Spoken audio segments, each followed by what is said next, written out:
મહેસાણામાં ભારતીય જનતા પાર્ટીના ધારાસભ્ય અલ્પેશ ઠાકોર કહી રહ્યા છે કે આ રાજ્યમાં ગુનાખોરી હોય તે ભ્રષ્ટ નેતા અને ભ્રષ્ટ અધિકારીઓના પ્રતાપે વધી રહી છે। વિગતવાર વાત કરવી છે કે ગુજરાતમાં કાયદો વ્યવસ્થાના જે ધજાગરા ઉડી રહ્યા છે તેની। વૈષ્ણવજન તો તેને કહીએ જે પીડ પરાઈ જાનાને રે। નમસ્કાર, આપ જોઈ રહ્યા છો નવજીવન ન્યૂઝ અને હું છું આપની સાથે તોફિક ગાંચી।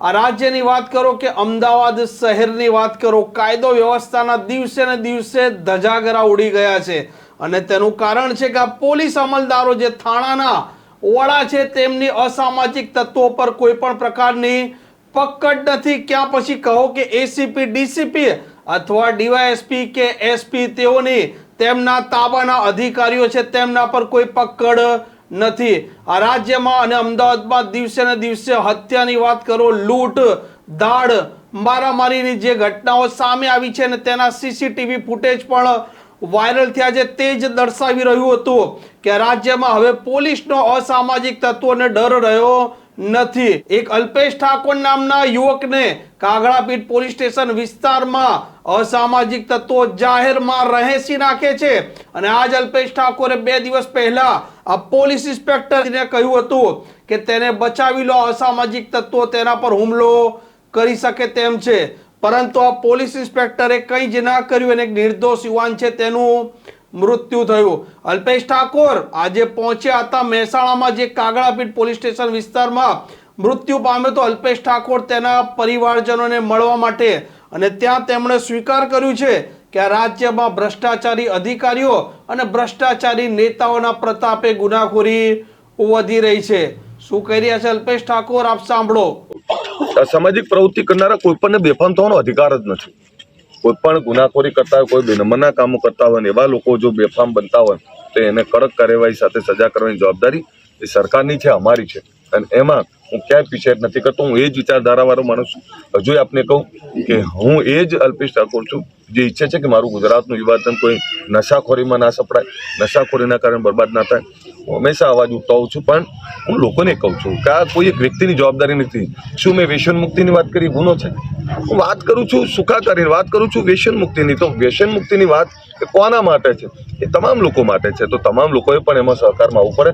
પણ આપણી જવાબદારી એ ચાહે પોલિટિશિયન હોય, ચાહે પત્રકાર હોય, ચાહે પોલીસ હોય, આ તમામ લોકોની જવાબદારી છે લોકોની સુખાકારી, લોકોને સુરક્ષા આપવી અને અસામાજિક પ્રવૃત્તિ બંધ કરવી। એ મીડિયા પણ ત્રીજું નેત્ર છે। મીડિયાએ પણ ત્રીજું નેત્ર હંમેશા ખુલ્લું રાખવું પડે। નેતાઓ પણ જે બોલે છે તો નેતાઓએ પણ હંમેશા લોકોની પડખે ઉભા રહીને આવા અસામાજિક તત્વો સામે લડવું પડે।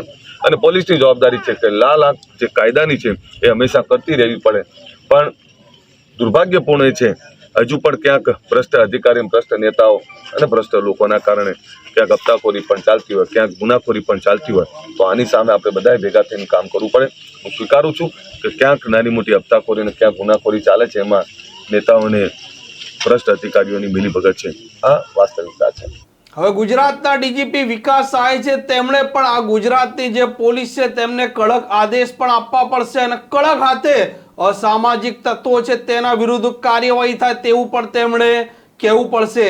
સાથે સાથે ડીવાયએસપી હોય કે એસપી હોય, જે જિલ્લાના વડા છે અને શહેરોની વાત કરું તો એસીપી અથવા ડીસીપી તેમણે પણ તેમના તાબામાં જે પોલીસ અમલદારો છે તેમને પણ કડક સૂચના આપવી પડશે કે અરજી રમવાનું બંધ કરો અને જે કોઈ પીડિત કે ફરિયાદ કરવા આવે તેની ફરિયાદ નોંધવામાં આવે। આ અરજીની રમતમાં જ લોકોના જીવ જઈ રહ્યા છે। આ પ્રકારની સ્ટોરી માટે નવજીવન ન્યૂઝ આ ચેનલને સબસ્ક્રાઇબ અને શેર કરવાનું ભૂલતા નહીં। વૈષ્ણવજન તો તેને કહીએ જે પીડ પરાઈ